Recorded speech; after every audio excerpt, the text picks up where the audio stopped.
Super Saravana ஸ்டோர்ஸ்ல December 16 இருந்து ஜனவரி 15 வரைக்கும் ஒவ்வொரு பிரான்ச்லயும் ஒரு கஸ்டமருக்கு ₹1,00,000 மதிப்புள்ள தங்க நகை பண்டிகை பரிசு.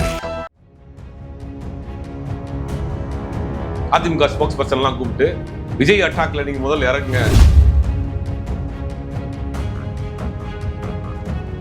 அதிமுக நடக்கக்கூடிய பிரச்சனையை பாஜக நினைச்சா முடிக்க முடியும். எல்லார் மீதும் அதிமுகவை சின்னபின்னமாக்கணுங்கிறது தான் பாஜகவினுடைய வேலை. பாஜக கூட கூட்டி வச்சப்ப நம்மளை காலி பண்ண போறாங்கிறது இப்பதான் புரியுது. இப்ப ஆப்பு அவங்களுக்கு தாங்கிறது இப்ப லேட்டா தான் புரிஞ்சிருக்கு. எல்லாமே அவங்க லேட்டா தான் புரிஞ்சிருக்கு. எல்லாமே இவங்க வந்து ஒரு டிராமா போறாங்க, பல்ஸ் பாக்குறாங்க. இந்த லிஸ்ட் எதுக்கு விட்டாங்கன்னா ரியாக்ஷன் எப்படி இருக்குன்னு பார்த்தாங்க. அதெல்லாம் கொதிச்சு எழுந்துட்டாங்க. டெல்லி தான் எல்லாரையும் இயக்குகிறது, டிவிக்கு இயக்குறது. தெய்வமே, நான் உங்களுக்கு அடிமை. தெய்வமே, நான் உங்களுக்கு அடிமை. பாஜக எதிர்த்து அரசியல் செய்யக்கூடிய அரசியல்வாதி தமிழ்நாட்டில் யாரும், இந்தியாவில் யாருமே கிடையாது. ஊடக அறத்தை கடைபிடித்து வரும் நியூஸ் போக்கஸ் தமிழ் சேனலை சப்ஸ்கிரைப் பண்ணி ஆதரவு தாருங்கள்.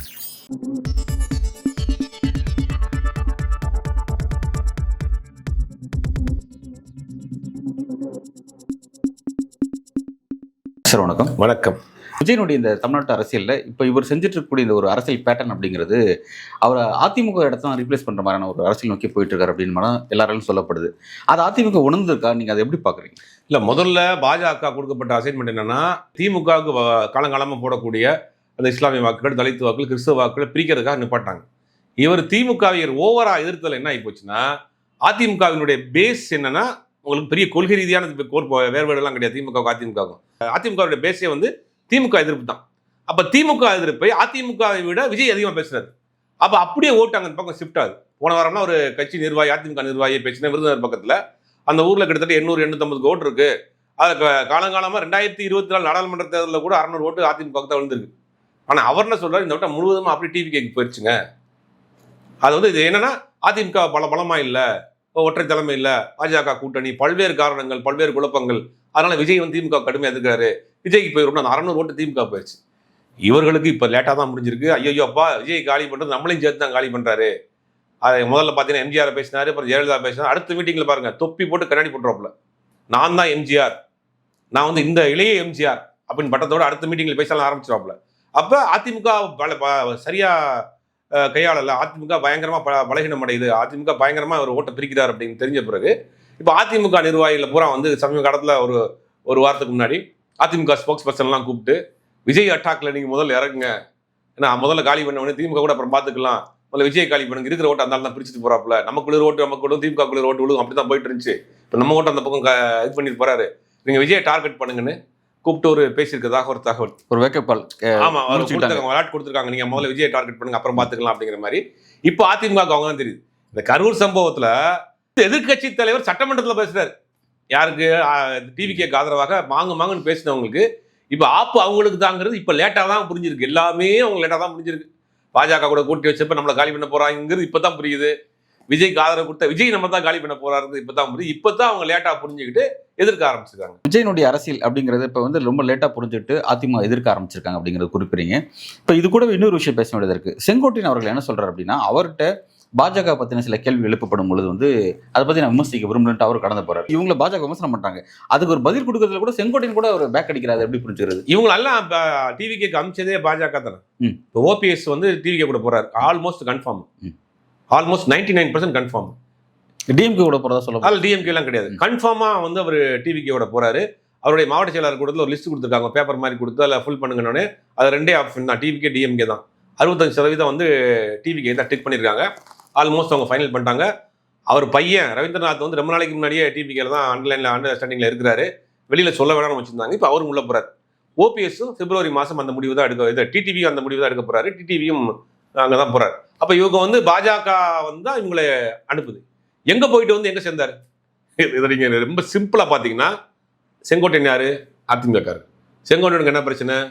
அங்கே நடந்த ஒரு நிகழ்ச்சியில் அம்மா படத்தை வைக்கல, எடப்பாடி தன்னுடைய படத்தை ப்ரொமோட் பண்ணுறாரு அப்படின்னு கோவப்படுறாரு. கோவப்பட்டு நீ எங்கே போனார்? டெல்லிக்கு போனார். டெல்லியில் போய் யாரை பார்த்தாரு? அமித்ஷா பார்த்தாரு. திருப்பி வந்தார், அமைதியாக இருந்தார். திருப்பி டெல்லிக்கு போனார், திருப்பி வந்தார், திருப்பி டிவி கேட்க போயிட்டார். ஓபிஎஸ் எங்கே போனார்? டெல்லிக்கு போனார், திருப்பி வந்தார். அன்னைக்கு காலையில் டெல்லியிலேருந்து வந்த ஆட்கள் வந்து வெயிட் பண்ணுங்க, நாங்கள் பேசி பார்க்கணும், எடப்பாடி ஒத்துக்கல. திருப்பி அவர் எங்கே போகிறாரு? டிவி கேட்க போகிறாரு. டிடிவி எங்கே போனார்? டெல்லிக்கு போனார், தஞ்சாவூர் வழியா. அங்கேருந்து காரில் பெங்களூர் போய் பெங்களூர் வந்து ஃப்ளைட்டை பிடிச்சி டெல்லிக்கு போய் பார்த்துட்டு வந்து வெயிட் பண்ணுறாரு. இப்போ அவர் எங்கே போகிறாரு? டிவிக்கு போகிறார், டிவி கேட்க போகிறாரு. இப்போ டிவி கேட்க போகிறவங்கலாம் எங்கே போயிட்டு வர்றாங்க? டெல்லிக்கு போயிட்டு வர்றாங்க. டெல்லிக்கு போயிட்டு வந்தா ரூட்டு, டெல்லிக்கு போயிட்டு வந்தால் டிவிகே ரூட் கிளியர். அங்கிருந்து தான் அவங்களை அப்பாயின்மெண்ட்டே போடுறாங்க. ஓகே, டிவிகேக்கான அப்பாயின்மெண்ட்டை டெல்லியில் தான் போடுறாங்க. சரி, எலெக்ஷன் கமிஷன் மாதிரி அதுக்கு ஒரு ஹெட் ஆஃபீஸ் அங்கே இருக்குது, அவங்க தான் ஆளை அனுப்புகிறாங்க. இப்போ பாஜக என்ன ஒரு பிளான் பண்ணுறதுனா, அதிமுக ஓட்டு நமக்கு வேண்டும், அதிமுக ரெட்டலை அனைத்து இந்த அண்ணா திராவிட முன்னேற்ற கட்சிங்கிறது வேணும். அது கொங்கு பகுதிகளில் நமக்கு ஒரு ஸ்ட்ராங்காக இருக்குது, அந்த சமூகம் சார்ந்த வாக்குகள் இருக்குது. இப்போ நமக்கு ஒரு 20 சீட்டு அங்கே ஜெயிச்சா போதும். அதிமுக பலகீனமாக போனாலும் பரவாயில்ல. அதிமுக பலகீனமாக போச்சுன்னா, அதிமுக பிளவுபட்டுச்சுன்னா, அதிமுக செதறிச்சுன்னா, இவங்க அதை அப்படியே தன் பக்கம் கேட்ச் பண்ணிடுவாங்க. டிவிக்கு கொஞ்சம் கொண்டு போனாலும் கூட தன் பக்கம் கொண்டு வந்துடுவாங்க. அப்போ அதிமுக விஸ் டிஎம்கே விஸ் பிஜேபிங்கிற ஒரு இடத்துக்கு நம்ம வந்துடலாம். அதிமுகவை சின்ன பண்ணமாக்கணுங்கிறது தான் பாஜகவினுடைய வேலை. இப்போ அதிமுக சரியா புரிஞ்சுக்கிட்டாங்க, அதனால தான் இப்போ வந்து விஜய் அடிக்க ஆரம்பிக்கிறாங்க அப்படின்னு நம்புது. விஜயோட சேர்த்து அவங்க பாஜகவை அடிக்கணும். ஓகே, அப்பதான் உங்களுக்கு காப்பாத்திக்கிற முடியும். அதிமுக வந்து கரெக்டாக விஜயோட பாலிடிக்ஸை புரிஞ்சுட்டாங்க, சரியா முழிச்சுக்கிட்டாங்க அப்படின்றது நீங்க குறிப்பிடுறீங்க. அப்போ இனிமேல் வந்து விஜயை வந்து டிஎம்கே ஏடிஎம்கே 2 பேரும் சேர்ந்து அடிக்க போறாங்களா? 2 பேருமே அடிக்கிறாங்க. டிஎம்கே, ஏடிஎம்கே, என்டிகே, நாம் தமிழர் கட்சி எல்லாரும் சேர்ந்து அட்டாக் பண்றாங்க. ஏன்னா எல்லாரையும் விமர்சனம் பண்றாரு. காங்கிரஸ் விமர்சனம் பண்ண ஆதவர்ஜினா, காங்கிரஸ் தொண்டர்கள்லாம் எங்க கூட தான் இருக்கிறாங்க, எங்க முதல் காலையே காங்கிரஸ்ல இருந்து தான் வந்துச்சுங்கிறாரு. விடுதலை செய்தியில டச் பண்றாரு. அண்ணா திருமாவளவன் நீங்க எப்படி பேசுறீங்கன்னு விடுதலை செய்தியில டச் பண்றாரு. எல்லா ஓட்டும் எங்கள்கிட்ட தான் இருக்குன்றார். அப்படி உங்கள்கிட்ட நித்தியா ஹெவியா ஈர்த்தது தமிழ்நாட்டு மக்கள், எல்லா கட்சி மக்களும் எல்லா கட்சி கொள்கையை விட்டு விஜய் பக்கம் வந்து நிக்கிறதுக்கு அப்படி என்ன விஜய் பெர்ஃபார்மன்ஸ் ஹெவியா இருந்துச்சு? இதை மக்கள் போராட்டத்தில் களத்தில் நின்று இருக்காரு, 1 மாசம் ஜெயிலில் இருக்கிறாரு. காஷ்மீர்ல ஒரு போராளி ஒருத்தர் ஜெயிலில் இருந்துட்டு ஜெயிச்சார். அவர் மக்கள் பிரச்சனைக்காக போராடி நாடாளுமன்ற தேர்தலில் இன்ஜினியர் ரஷீத் நினைக்கிறேன், அவர் இன்னைக்கு ஜெயிலில் தான் இருக்கிறார். அவர் எதுக்கு ஜெயிலில் இருக்கிறாரு? களவாண்டிட்டு போல, கொள்ளையடிச்சிட்டு போல, கடத்தல் வழக்கில் போல, மக்களுக்காக போராடி ஜெயிலில் இருக்காரு. அந்த மக்கள் ஓட்டு போட்டு ஜெயிச்சா வச்சாங்க. நீங்க அந்த மாதிரி ஏதாவது புரட்சி பண்ணீங்களா? புரட்சி படத்துல தான் பண்ணியிருக்கீங்க, நேரடியாக என்ன பண்ணியிருக்கீங்க? இப்போ எப்படி உங்க மக்கள், தமிழ்நாட்டு மக்கள் உங்கள் பின்னாடி அணி திரண்டு வருவாங்க? ஆல்ரெடி திமுக போட்டுட்டு இருந்தோம், அதிமுக போட்டுருந்தோம், பாஜக போட்டுட்டு இருந்தோம், நாம் தமிழருக்கு போட்டுட்டு இருந்தோம், எல்லாத்தையும் விட்டுட்டு விஜய்க்கு உங்க ஓட்டு போட வர்றாங்கன்னா அப்படி என்ன விட்ட ஹெவியா பெர்ஃபார்மன்ஸ் ஈர்த்தது அவங்களுக்கு? அப்ப இவங்க வந்து ஒரு இந்த ஊடகங்களை வச்சுக்கிட்டு, இந்த மாதிரி ஸ்ட்ராட்டஜிஸ்ட்டை வச்சுக்கிட்டு, சினிமா முகத்தில் இருக்கக்கூடிய ரசிகர்களை வாக்காளர்களா மாற்றணுங்கிற ஒரு திட்டமிட்டு பண்ணக்கூடிய வேலையை தான் செஞ்சுக்கிட்டு இருக்காங்க. இப்போ டிடிவி பற்றி அவர் இன்னைக்கு என்ன சொல்றாரு அப்படின்னா, அண்ணாமலை வந்து என்கிட்ட வந்து மறைமுகமாக பேச்சு நடத்துறாரு, மிரட்டுறாரு, என்டிஏக்குள்ள வர சொல்லி மிரட்டுறாங்க, அந்த மாதிரி மிரட்டலாம் அடி பண்ண மாட்டோம்னு சொல்றாங்க. பாஜக அவங்களுக்கு பிரச்சனை இல்லை, இபிஎஸ் தான் பிரச்சனை, தெளிவாக சொல்லிட்டாங்க. சொல்லிட்டு போயும் கூட மிரட்டக்கூடிய தொழில ஏன் வந்து அந்த அளவுக்கு அவங்க அழைக்கிறாங்க? ஏன் அந்த அளவுக்கு மிரட்டெல்லாம் போகாம, மிரட்டி தானே முன்னாடி போயிருந்தார் என்டிஏல, இப்போ மிரட்டி போகாம இருக்காரு. இவங்களுக்கு அவ்வளவுதான் பாஜக நினைச்சா வித்தின் ½ அன் ஹவர்ல இவங்களை ஒன்று சேர்க்க முடியும். எடப்பாடியும் சமாதானம் பண்ண முடியும், ஓபிஎஸ், டிடிவி எல்லாரையுமே இவங்க கொண்டு வர முடியும் அந்த ஒரே வட்டத்துக்குள்ள. எப்படி சொல்றீங்க? இந்த இடத்துல வந்து இபிஎஸ் கை தான் உயர்ந்திருக்கு, பிரிஞ்சு போன நான் சொல்றேன் இதுக்கு டிடிவியை கூப்பிட்டு அவங்கள ஒரு சென்ட்ரல் மினிஸ்டர் ஆக்குறோம், நீங்க பேசாமட்டீங்க. ஓபிஎஸ் கூப்பிட்டு பையன் ஏதாவது தொகுதியில் நம்ம ராஜ்யசபா எம்பி ஆக்குறோம், பேசாமட்டீங்க, முடிஞ்சு போச்சு. ஒத்துக்க மாட்டாங்களா? எல்லாருமேலையும் வழக்கு இருக்கு சார். டிடிவி மேல ஏகப்பட்ட வழக்கு இருக்கு, ஏகப்பட்ட சொத்துக்கள் முடக்கப்பட்டிருக்கு. சரி, இந்த பதவிகள்லாம் ஓகே, மிரட்டாட்டியும் சொல்றேன், மிரட்டாட்டியுமே இல்ல. நான் என்ன சொல்றேன், நீங்க பதவியெல்லாம் கொடுத்து காம்ப்ரமைஸ் ஆகும்னு சொல்லி சொல்றாங்க. ஆனா இபிஎஸ் வந்து வீழ்த்தணும், அவங்க தான் துரோகி, எங்களுக்கு வந்து திமுக வீழ்த்துறத விட இபிஎஸ் வீழ்த்து தான் என்னோட நோக்கம்னு சொல்றாங்க. அவங்க பதவி காம்ப்ரமைஸ் அடைவாங்களா? ஓபிஎஸ்ஓ டிடிவியோ கேட்கறேன். வேற வழி இல்லைல்ல, உங்களுக்கு ஏதாவது ஒரு பிடிமானம் வேணும்ல. இல்ல, அந்த இடத்துல இபிஎஸ் டவுன் பண்றதா எங்களோட நோக்கம். அதை அமித்ஷா செஞ்சு கொடுத்தா ஈஸியா அங்க உள்ள வர போறோம். முதல்ல அதை விட்டுட்டு எதுக்கு நீங்க முதல்ல அந்த கண்டிஷனோட தான் என்டிஏக்குள்ள ஏடிஎம்கே கொண்டு வந்தாங்க. டிடிவிக்கு சொல்லப்பட்ட விஷயம் என்னன்னா, எடப்பாடி பழனிசாமி முதலமைச்சர் கேண்டிடேட் கிடையாது, தேர்தலுக்கு பிறகு பார்த்துக்கலாம், நீங்க என்டிஏல இருக்கிறீங்க, நாங்க அதிமுக இருக்கிறோம், அவ்வளவுதான் டீலிங். அதோட தான் டிராவல் பண்ணார் 3 மாசம். அதுக்கு பிறகு நெருக்கடி கொடுக்கப்பட்டது. அது அப்படி சொல்லி நம்ம தேர்தலை சந்திக்கலன்னா பெரிய பின்னடைவாயிரும், முதலமைச்சர் வேட்பாளர் யாருன்னு சொல்லாமல் சந்திச்சா பெரிய பின்னடைவாயிரும் அப்படின்னு சொல்றாங்க. சொன்னதுக்கு பிறகு அவங்க என்ன பண்றாங்கன்னா, அதிமுக தலைமை தேசிய ஜனநாயக கூட்டணி ஆட்சி அப்படின்னு ஒரு அண்டர்லைனை போட்டாங்க. கூட்டணி ஆட்சினா கூட்டணி ஆட்சி இல்லை, தேசிய ஜனநாயக தலைமையிலான கூட்டணி.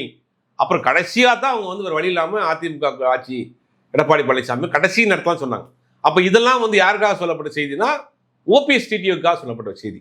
கடைசி வழி இல்லாமல் சொன்னதுக்கு பிறகு தான் அவர் வெளியேறாரு. அப்போ இந்த முரண்பாடை வந்து அவங்க சரி செய்ய வேண்டாம்னு தான் நினைக்கிறாங்க. அவங்க நினைச்சாங்கன்னா 5 நிமிஷத்துல பிரச்சனையை முடிக்க முடியும். அதிமுகக்குள்ள இருக்கக்கூடிய பிரச்சனையை பாஜக நினைச்சா முடிக்க முடியும். எல்லார் மீதும் வழக்கு இருக்கு. ஏன் சசிகலா வழக்கு பதவி ஏற்கிறதுக்கு ஒரு நாளைக்கு முன்னாடி தீர்ப்பு இல்லையா? அவங்க பதவி ஏற்றினா தமிழ்நாட்டுடைய முதலமைச்சராக இருந்திருப்பாங்க. இன்னைக்கு முன்னாள் முதலமைச்சராக இருந்திருப்பாங்க. ஒரே நாளில் தீர்ப்பு வந்து அவங்களை தூக்கி உள்ள போடலையா? இவங்க நினைச்சா முடியாதா? என்னென்ன நடக்குது தமிழ்நாட்டில், இந்தியாவில் என்ன நடக்குது? அது மாதிரி இது அவங்க வேணாம்னு நினைக்கிறேன். அரவிந்த் கெஜ்ரிவால் தூக்கி உள்ள போட்டாங்க, மணிஷ் சிசோடியா தூக்கி உள்ள போட்டாங்க, ஹேமந்த் சோரன் தூக்கி உள்ள போட்டாங்க. இப்படி எத்தனையோ பார்த்துக்கிட்டு இருக்கோம். அப்போ தமிழ்நாட்டை பொறுத்த வரைக்கும் அதிமுகக்குள்ள இருக்கக்கூடிய பிரச்சனையெல்லாம் அவங்க தூசி மாதிரி, அவர்கள் வந்து அவ்வளவு தைரியமான ஒரு எதிர்த்து பாஜகவை எதிர்த்து அரசியல் செய்யக்கூடிய அரசியல்வாதிகள் தமிழ்நாட்டில் யாரும், இந்தியாவில் யாருமே கிட்ட இன்னைக்கு உண்மை சொல்ல போனால் அப்படிதான் இருக்கு நிலைமை. இல்லை சார், நீங்கள் வந்து ரொம்ப அதிமுக அண்டர் எஸ்டிமேட் பண்ணுற மாதிரி இருக்குது. தொகுதி சார்ந்து பேசுகிறாங்க, கூட்டணி சார்ந்து பேசுகிறாங்க. இவ்வளோ தொகுதி தான் கொடுக்குவேன், இதுக்கு மேலே கொடுக்கவே மாட்டேன்னு சொல்லி எடப்பாடி பிடிவாதமாக இருக்கிறாரு. ஓபிஎஸ்க்கு வாய்ப்பே கிடையாது. அவர் வந்து சேர்க்கவே மாட்டேன்னு உறுதியாக இருக்காரு. அதே மாதிரி டிடி விஷயத்தும் உறுதியாக இருக்காரு. இவ்வளோ உறுதியும் அமித்ஷாவில் எதுவும் செய்யவே முடியல. ரைட், அந்த உறுதியை வந்து கலைக்க முடியல. கேள்விக்கு ஒரு காமெடி ஒன்று இருக்கு. அவர் வடிவேல் காமெடி பார்த்துருக்கீங்களா? ஒரு முரட்டு மீசை வச்சு வந்திருப்பார். வட்டி கேட்க போற, எங்கடா வட்டியை குர்ரா அப்படின்னே 2 பேர் வடிவேல் பார்த்துருப்பாங்க தூரத்தில். போங்க தெய்வமே போங்க, அடுத்த வாரம் உங்க காசு வரும் தெய்வமே அப்படின்னு அங்கிருந்து பார்ப்பான். பாரியா அந்த ரவுடி எப்படி மிரட்டுறாரியா நம்மன்னு. தெய்வமே நான் உங்களுக்கு அடிமை, தெய்வமே அவங்களுக்கு அடிமை அப்படின்னு பார்ப்பல. அந்த 2 பேர் அங்கேருந்து சொல்லுவானுங்க, பாத்தியா அண்ணனுக்கு எவ்வளோ பெரிய திறமை பாத்தியாடா, எவ்வளோ மிரட்டுறாரு பாரு, அவ்வளோ பெரிய ரவுடிய அப்படிங்கிற கதை தான் இங்கே நடந்துகிட்டு இருக்கு. இவங்க வந்து நான் தரமாட்டேன், நாங்கள் இவ்வளோதான் எடுத்துக்கிட்டு சொன்னார், முரண்டு பிடித்தார் அப்படின்னு பேசுறதெல்லாம் வந்து வாய்ப்பே இல்லைதெல்லாம்.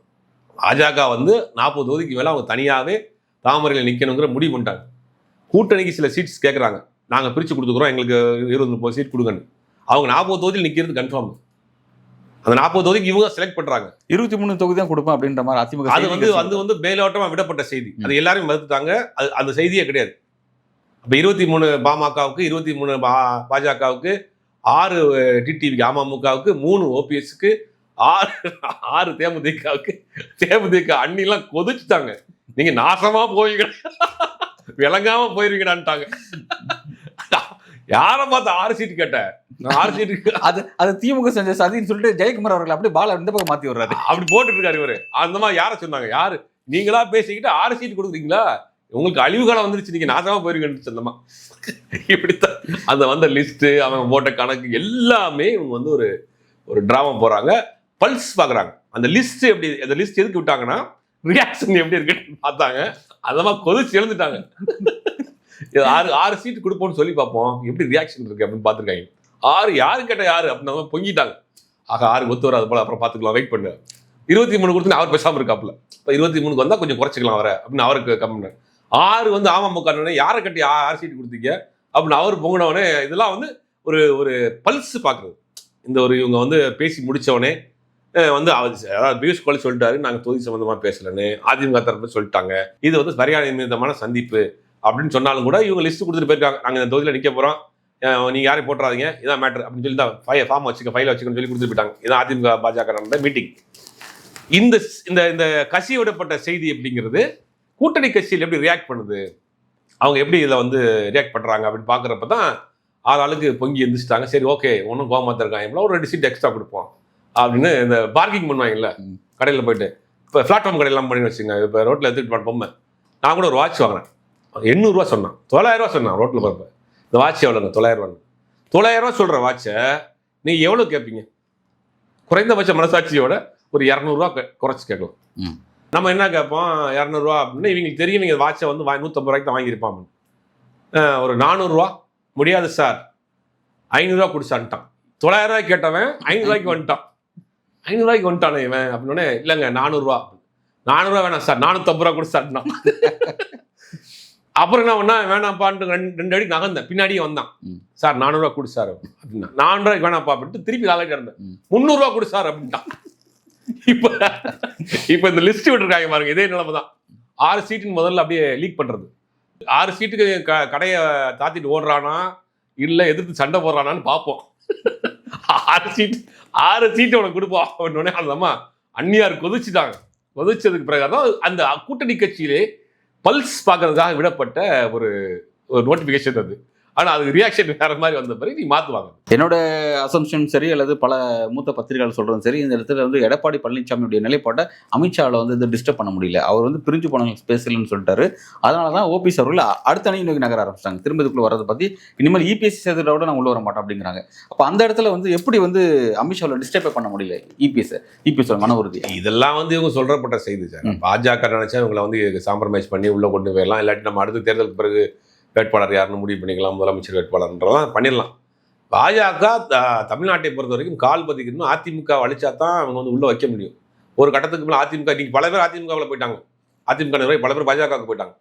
தலைவரே அதிமுக இருந்தவர் தானே ஐநான் வந்து அதிமுக. அது மாதிரி பல பேர் வந்து என்னன்னா அந்த ஒரு ஸ்ட்ரெஸ்ஸில் என்ன பண்ணுறாங்கன்னா வெளியில் போயிடறாங்க. கூட்டணி சரியில்லை, குழப்பமா இருக்கு, தலைமை சரியில்லை, அரசியல் பண்ணணும், வேற கட்சிக்கு ஏதாவது போகும்பா அப்படின்னு சில பேர் பாஜக சூஸ் பண்ணாங்க, வேற கட்சிக்கு திமுக போயிடறாங்க. அப்போ இந்த கூடாரத்தை காலி பண்ணால் தான் அந்த கூட்டுக்குள்ள அவங்க போய் உட்கார முடியும். அந்த வேலையை தான் செய்கிறாங்க. திட்டமிட்டு அந்த வேலையை தான் திரும்ப திரும்ப செஞ்சுட்டு இருக்காங்க. அவங்க நினைச்சாங்கன்னா இந்த கூட்டணியை வலுப்படுத்த முடியும். தேவைப்பட்டால் விஜயை கூட கொண்டு வரலாம். எல்லாருமே அவங்க கண்ட்ரோல் தான். எல்லாம் டெல்லிக்கு தானே போயிட்டு வராங்க. டெல்லிக்கு போயிட்டு வந்து நேரம் டிவிக்கில் சேர்றான். அப்படிங்கும் போது இப்போ அந்த கட்சியில் சேர்ந்துருக்க ஆட்கள்லாம் பாருங்க. அருண்ராஜ் ஐஆர்எஸ் அவர் டெல்லியில் வேலை பார்த்தவர். டெல்லியில் பாஜக தொடர்பு இருக்குங்கிறது பலரும் சொல்லிட்டு இருக்காங்க. அப்புறம் சிடி நிர்மல்குமார் பிஜேபியில் ஐடி விங்கில் இருந்தவர், தீவிரமான ஒரு ஆர்எஸ்எஸ் பயிற்சி எடுத்த ஒரு நபர். அப்புறம் அதிமுகவுக்கு போனார், இப்போ டிவி கேட்பார். சத்ய பிரகாசம் ஒரு நாளைக்கு முன்னாடி அம்பேத்கர் மாதிரி ஒருத்தர், அவர் அட்வொகேட், அவர் சேர்ந்திருக்கார். அவர் வந்து குருகுலத்தில் படித்து வளர்ந்த ஆர்எஸ்எஸ் சித்தாந்தத்தை முழுவதுமாக உள்வாங்கி வாழக்கூடியவர். அவர் டிவிக்கில் சேர்ந்திருக்கிறார். பாஜகவினுடைய புதுச்சேரி மாநில தலைவர் சுவாமிநாதன் அவர் டிவிக்கில் சேர்ந்திருக்கிறார். இவர்கள்லாம் வச்சு தான் ஒரு மதசார்பற்ற ஒரு கூட்டணி அமைத்து இவர் வந்து ரன் பண்ணிட்டு போக போறாரு அப்படின்னு சொல்றப்ப இதுல எதில் நம்பிக்கை இருக்கு? அப்ப டெல்லி தான் எல்லாரையும் இயக்குகிறது, டிவிக்கு இயக்குறது. ஒரு கட்சி ஒரு 3-4 பிரான்ச் நடத்துவாங்களே, அந்த மாதிரி வந்து ஒரு கட்சி ஒரு கட்சி தேசிய கட்சி தமிழ்நாட்டில் 2-3 கட்சி நடத்துறாங்க. நாம் தமிழர் அவங்க தான் நடத்துறாங்க. ஓனர் யார் அவங்களுக்கு? அதான் நாம் தமிழர் கட்சி. வேற பிராண்ட் நடக்கும். இந்த ஷெல் கம்பெனின்றாங்களா, அது மாதிரி ஷெல் கட்சி நடத்துறாங்க பாஜக. அதிமுக ஒரு கட்சியை வந்து நஷ்டத்தில் போயிட்டு இருந்த கம்பெனியை விலைக்கு வாங்கி ஒரு மேனேஜரை போட்டு ரன் பண்ணுவாங்கல்ல, அந்த மாதிரி ஒரு நஷ்டத்தில் போயிட்டு இருந்த கம்பெனியை வாங்கி அதிமுகங்கிற பேரில் அது நடந்துகிட்டு இருக்கு. இந்த பக்கம் பார்த்தீங்கன்னா டிவிக்குன்னு ஒரு கட்சி புதுசு ஆரம்பிச்சு அதுக்கு ஒரு மேனேஜரை, விஜய்னு ஒரு மேனேஜரை போட்டு அந்த கட்சியை நடத்திட்டு இருக்காங்க. நாம் தமிழர் கட்சியை பல வருஷமா அவங்க தான் நடத்திட்டு இருக்காங்க. இப்படி பல்வேறு கட்சியிலேயே அவங்க நடத்திட்டு இருக்காங்க. இதுக்குள்ள பிரச்சனைங்கிறதெல்லாம் வந்து இவங்களே சொல்ற ஒரு விஷயம் தான். தமிழக அரசினுடைய அடுத்தடுத்த நகர்வுகள் எதை நோக்கி நகர்றது பொறுத்திருந்து பார்க்கலாம். மிக்க நன்றி.